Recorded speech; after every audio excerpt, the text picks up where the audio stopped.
রাজধানীর পল্লবীতে রামিসা হত্যাকাণ্ডের মামলাটি ছিল বহুল আলোচিত। গোটা দেশবাসীর নজর ছিল রামিসা খুনিদের সর্বোচ্চ বিচার নিশ্চিত করা, আর সেই রায় কার্যকর হয়েছে আজ দুপুর বেলা 12টার পরে। তবে ধারণা যতটুকু ছিল তার চেয়েও বেশি কিছু দিয়েছেন বিচারক।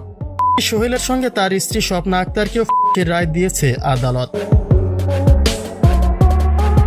আসামিদের মৃত্যুদণ্ডের রায় সন্তুষ্ট রামিসার পরিবার। তবে এই রায়ের কথা শোনার পরে আদালতে ভেঙে পড়েছেন সোহেলের স্ত্রী স্বপ্না আক্তার। তার বিরুদ্ধে অভিযোগ দায়ের করা হয়েছিল আসামি সোহেলের অপকর্মে তিনি সহযোগিতা করেছিলেন, আর সেটাই আজ আদালতে প্রমাণ হয়েছে।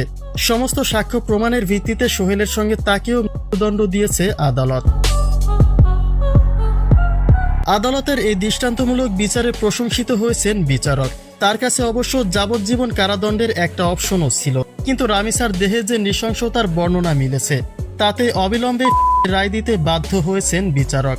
এবং একই সঙ্গে স্বামী স্ত্রী দুজনকে দণ্ডের রায় দিয়ে আদালত যেন গোটা অপরাধ চক্রকে সাবধানতার বার্তা দিল, যেন এমন কোনো অপরাধ কাণ্ড ঘটানোর দুঃসাহস আর কেউ না করে।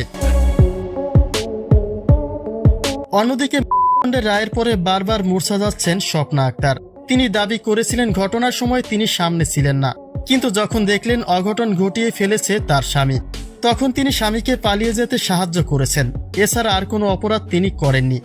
অতএব আদালত যে তাকেও মৃত্যুদণ্ডের রায় দেবে সেটা হয়তোবা ছিল তার চিন্তারও বাইরে, যে কারণে বিচারকের এমন রায়ে নিজেকে আর সামলে নিতে পারছে না স্বপ্না আক্তার।